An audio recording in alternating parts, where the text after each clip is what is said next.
¿Qué es lo que busca el manual de Oslo? Pues el manual de Oslo fue desarrollado entre Eurostat, que es la organización europea, y la OCDE. Y es una serie de manuales evolutivos que se consagran a la medida de la interpretación de los datos relativos a la ciencia, la tecnología y la innovación. Recordemos que son tres elementos importantes: ciencia, tecnología e innovación. Y que incluye es una serie de manuales, que es lo que vamos a ver, directrices y recopilaciones referentes a innovación y desarrollo. Respecto a los indicadores de globalización, los efectos de las patentes y la sociedad de la información, y a los recursos humanos en ciencia y tecnología, y la estadística biotecnológica. Entonces busca específicamente, si nos damos cuenta, el desarrollo de los países siempre debe estar medido por tres elementos. Por lo general está transformado o convertido por la ciencia, la tecnología y la innovación. Si recuerdan, cuando hablábamos de las empresas, ya hablábamos del capital, ¿cierto? Encontramos que dentro del capital o dentro de los recursos que más se utilizaban estaban el capital, el personal y el desarrollo o la investigación. Por eso es importante identificar, conocer y tener en cuenta que ese es uno de los factores que permite el desarrollo de un país y de una empresa también.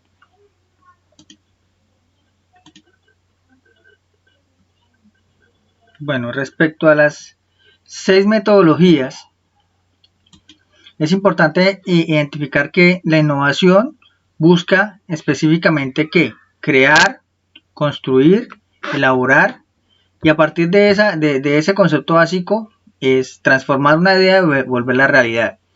No hay dudas que innovar es bueno, es necesario, esencial, y pues tiene muchísimos adjetivos, pero la principal pregunta es ¿qué se debe hacer para innovar y para qué innovar? ¿Por qué debemos innovar? En ese camino existen varias metodologías. Una de ellas es el Design Thinking. ¿Qué es Design Thinking? Es reproducir la manera de pensar de los diseñadores de un producto para encontrar nuevas ideas. Sus claves se centran en varios pilares: potenciar la empatía, tratando de comprender lo que le ocurre a los usuarios y qué problemas necesitan solucionar. Deben sacar el máximo partido al trabajo en equipo como fórmula para aprovechar la singularidad de cada persona. Dar el paso práctico, que sean de crear prototipos para comprobar en el sitio que funcionen e identificar los fallos, ¿sí? Es una retroalimentación constante. Impulsa la diversión en el proceso de la creación, ya que cuando disfrutamos se despierta nuestra imaginación. Es estimular la actitud curiosa, observadora y deseosa de encontrar soluciones sin miedo a cuestionarse a lo establecido. Design Thinking lo que busca específicamente es encontrar la solución, así que la solución pues parezca diferente, no, sí, puede salirse de las ideas cotidianas porque pues abre las alternativas a múltiples posibilidades. Lo importante es solucionar el problema. La segunda es el Lean Startup. En los últimos tiempos pues es necesario generar 2 pasos para encontrar con el prefijo de Lean. Tanto se ha usado la palabra que es preciso detenerse en ella y definir qué es, ¿sí? El concepto de Lean Startup. Por un lado, pues se trata de una metodología de lanzamiento de nuevos proyectos de negocio, que son las startups, que siguen para crear compañías rentables, reduciendo el riesgo, ¿sí? Las compañías Lean, por lo general, son compañías ágiles, ¿sí? Lean es ágil. Entonces son negocios ágiles y rentables. ¿Qué persigue crear esas compañías rentables? Pues cómo lo hacen, y se basan en 3 herramientas específicas. El modelo Canvas de negocio, que es un sistema para definir el modelo de negocio y hacerse las preguntas necesarias. El Customer Development o el desarrollo del consumidor es una fórmula ideal para obtener la información que necesitas del entorno de los posibles clientes, ¿sí? Es conocer al cliente específico, identificar cuáles son las necesidades y a partir de ahí empezar a trabajar esas necesidades y sobre todo mantener a su cliente. Y el desarrollo ágil. Entonces es la fase en la que importa la acción, ¿sí? Se debe manejar los elementos con agilidad, con el mínimo consumo de energía y de recursos y con velocidad. La idea es que sea efectivo y rápido, ¿sí? El tercero es el Ford Innovation Method. ¿Cuál es el Ford Innovation Method? Pues invita a que realizar un viaje cuyo destino es nuestra propia casa, pero cargados de ideas novedosas. El modelo funciona pues con respecto a que la innovación o la influencia pues la tenemos directamente en nuestra casa. Consigue gran efectividad en el proceso de innovación, minimizando las dificultades que muchas empresas y profesionales tienen a la hora de innovar. ¿Por qué? Porque es una combinación de design thinking, que ya lo vimos, y muestra la creatividad desde el mundo real de los negocios. Su nombre proviene del inicio de las 5 palabras de las fases del método. Dentro de las etapas de este viaje, que tiene una duración de 20 semanas, son el avance a toda máquina, construir un equipo comprometido, diseñar un foco de innovación e identificar las oportunidades prometedoras, la observación y el aprendizaje, explorar tendencias en tecnología, generar ideas, ¿sí? Esa generación de ideas puede ser una lluvia de ideas y empiezan a reducirse esas ideas hasta que identifican cuáles son las que tienen mayor posibilidad de construcción. El testeo de las ideas, es decir, empiezan a empezar a identificar cuáles de manera cualitativa pueden llegar a ese objetivo. Se seleccionan de las 3 a las 5 mejores para trabajarlas en los casos de la fase siguiente. Siguen los proyectos, es decir, volvemos a la casa, se trabajan de 3 a 5, los 5 mejores proyectos que ya tenemos, desarrollando un mini plan de negocios para cada concepto, presentándoles pues las ventajas y las desventajas, y a partir de ahí pues se genera la construcción de la solución. Este método parte del caos inicial del proceso de innovación para llegar con el propio equipo de la empresa a la creación de 3 a 5 posibles nuevos negocios, productos o servicios o modelos de negocio. Además da origen a una cultura de hábitos innovadores que se adhieren a la nueva forma de proceder en la empresa, promoviendo la innovación constante. La estrategia del océano azul. Si nosotros levantamos la vista y dejamos de ver la orilla donde se concentran todos los bañistas, iríamos hacia el horizonte. Si buscamos un océano azul, azul de verdad, puro, donde no haya nadie, es muy probable que se encuentre una gran oportunidad de negocio, una opción que nadie más había visto y que pueda permitir a nosotros, que somos los primeros, sacarle un gran partido a ese descubrimiento. Esa es la tesis que apareció desde 1990 por W. Chan Kim y René Maubourne. Planteaban en su libro La estrategia del océano azul e invitan a olvidarse de la competencia y ampliar el mercado gracias a procesos de innovación que busquen identificar nuevas oportunidades de negocio. A partir de ahí, pues si nos damos cuenta, esas oportunidades de negocio empezaron con Internet a partir de los años 90. Los 4 principios básicos de la estrategia. Crear espacios de consumo. Se deben buscar negocios creativos y originales que sean rentables a largo plazo, pero que no existen competidores o referencias. Si nos damos cuenta, las características de las empresas de Internet actualmente permiten y facilitan el proceso de realizar las actividades en casa, diferente a lo que pasa con muchas otras empresas. Centrarse en la idea y no en las cifras, ¿sí? Una vez localizado y confirmado el nicho de mercado y esa demanda que está por satisfacerse, pues se analiza cómo buscar la solución a esa empresa. Pero debemos centrarnos en los números o en los datos. No debemos centrarnos en los datos del mercado, porque el objetivo es centrarse en las ideas, desarrollar esas ideas, no solamente en los resultados que se están generando.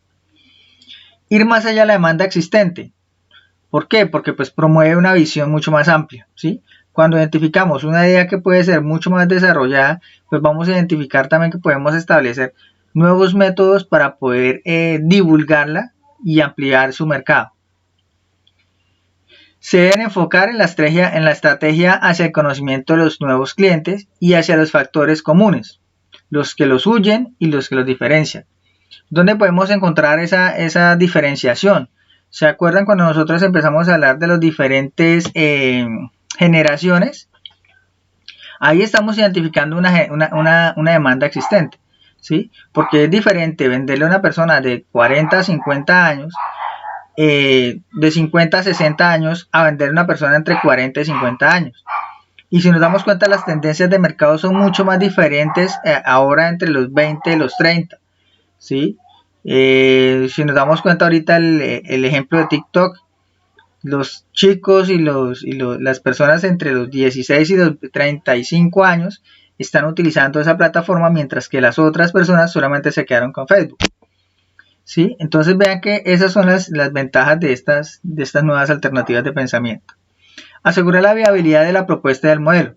Con el fin de minimizar los riesgos y maximizar las oportunidades de los beneficios, es imprescindible ofrecer una razón cautivadora a los potenciales clientes antes de consumirlo. ¿Qué vemos ahorita?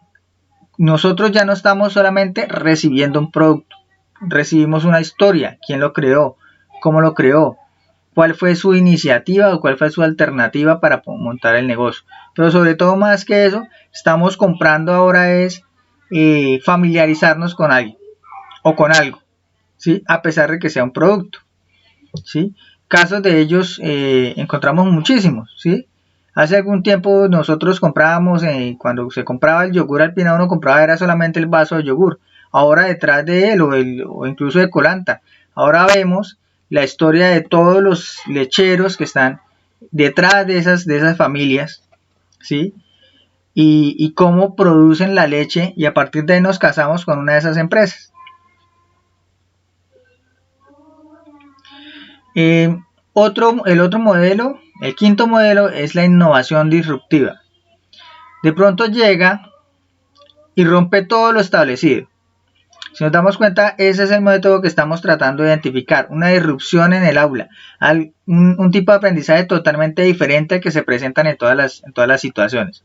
Entonces, esa disrupción hace que se generen ideas totalmente diferentes y distintas a partir de los procesos. Por eso aparecen productos como los relojes inteligentes, ¿cierto? Porque definen una innovación totalmente diferente, distinta a lo que se está pensando, ¿sí? Creando un nuevo producto o un servicio que transforma totalmente el mercado y reemplaza las normas habituales, incluso la tecnología existente, ¿sí? ¿Qué es lo que se busca con la disrupción? Pues convertir un producto complicado y caro en algo mucho más simple y barato, ¿sí? Un ejemplo que lo pueda esclarecer, si nos remontamos a siglos atrás, fue la imprenta, ¿cierto? Cambió por completo la reproducción de libros hasta ese tiempo y luego logró un mayor acceso a la cultura. En tiempos más cercanos, pues encontramos que ahora los teléfonos celulares pues transformaron desde el 1992 hasta nuestra época, cambiaron completamente la vida de las personas. En 1985 era imposible pensar enviar actividades o enviar trabajos vía internet, ¿sí? ¿Existía la plataforma? Sí, claro, existía ya en ese momento, pero las personas no tenían total acceso a esta información. Entonces solamente personas o empleados en Estados Unidos podían tener esa información. Ahorita la tenemos en todo el mundo. Entonces eso ha permitido que la irrupción de las ideas generen o cambien los paradigmas actuales. Y ahí la sexta es el intraemprendimiento, ¿sí? Ser emprendedor no es un costo reservado a quien trabaja por cuenta propia. Quedarse anclado en lo contrario limita las posibilidades de millones de personas que trabajan por cuenta ajena. Todas ellas tienen mucho que aportar si ellos mismos cambian la actitud y la propia compañía les facilita crecer. Probar, arriesgar y tratar de cambiar lo establecido. Acertar e incluso equivocarse. Y ahí surge una gran pregunta. ¿Cómo podemos cambiar la iniciativa y la capacidad innovadora de nuestros miembros de la empresa? ¿Sí? Por eso el intraemprendimiento actualmente es importante para muchas empresas, sobre todo las empresas de tecnología. ¿Por qué? Porque es donde encuentran grandes capacidades. Si yo sé que mis empleados tienen buenas ideas, esas ideas pueden convertirse en nuevos nichos de negocio que podemos empezar a explotar. Estas metodologías empleadas con frecuencia, ¿sí?, pueden aplicarse mezcladas o combinadas. Y estas son las fórmulas para innovar y aumentan y pueden mejorar el rendimiento día a día. ¿Sí? En definitiva, se requiere un conocimiento, inspiración y experiencia para que esas ideas crezcan y darles forma. Retocarlas hasta la sociedad y convertirlas en proyectos reales con mucho futuro.